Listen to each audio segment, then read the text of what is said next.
On January 2, 2022, Gloria Choi locked herself inside her vehicle and placed an anguished call to 911. She told the dispatcher her ex-boyfriend was following her, and seconds later she screamed that he had a gun. Then 14 shots rang out.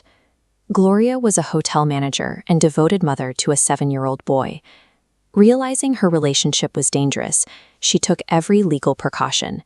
Exactly 1 month before she was killed, a judge granted her a strict domestic violence no-contact order. This is a legal mandate that explicitly forbids an abuser from contacting or coming near the victim, under threat of immediate jail time. Gloria followed the legal process exactly. She obtained the protective order, but the mandate remained dormant without an officer's physical intervention to uphold it. The man she was running from was Billy Rickman.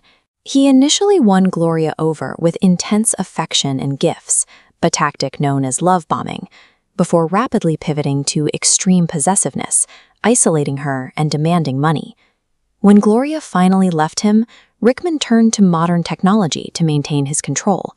He secretly planted Apple AirTags inside her truck, giving him real-time GPS coordinates of her location and completely bypassing her attempts to hide. Rickman's capacity for violence was already well documented. Years earlier, a woman named Aja Hool escaped him after enduring severe trafficking and physical assault.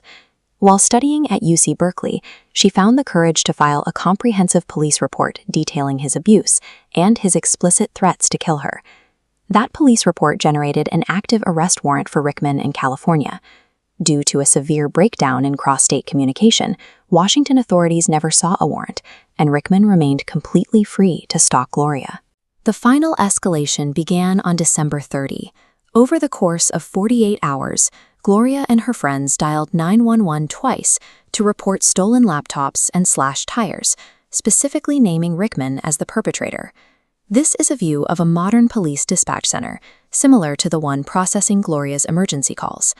Despite taking multiple property damage reports regarding the same suspect, the system failed to connect these calls to Gloria's active domestic violence no-contact order. On New Year's Eve, 2 more calls came in.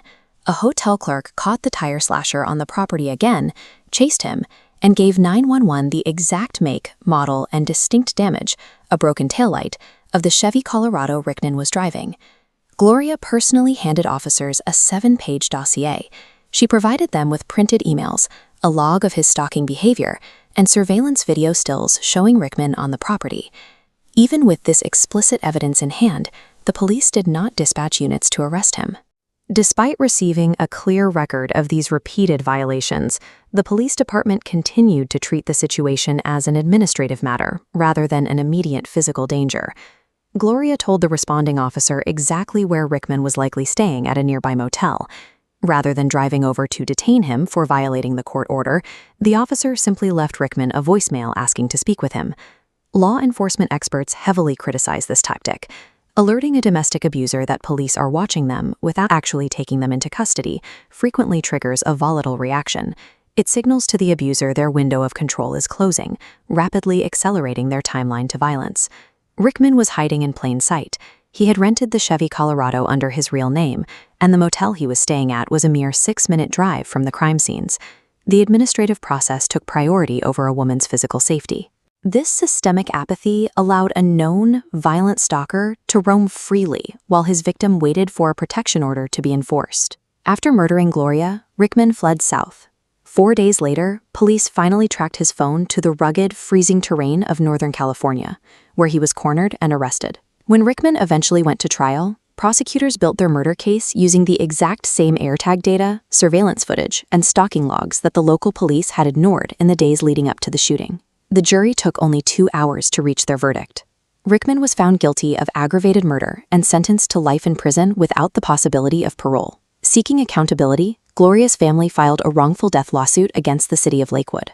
The city's legal team defended the police department's inaction by citing a doctrine that claims police officers have absolutely no legal duty to go out and arrest an abuser if the suspect is not actively at the scene. This legal framework effectively strips protection orders of their power. If officers hold the discretion to simply ignore a violated court order, The victim is left to shoulder the entire burden of their own survival against an escalating threat. Gloria Choi did everything the law asked of her. Her death exposes a system built with legal loopholes that permit and even protect police inaction. If you or someone you know is facing domestic violence, please contact the National Domestic Violence Hotline at 1-800-799-7233.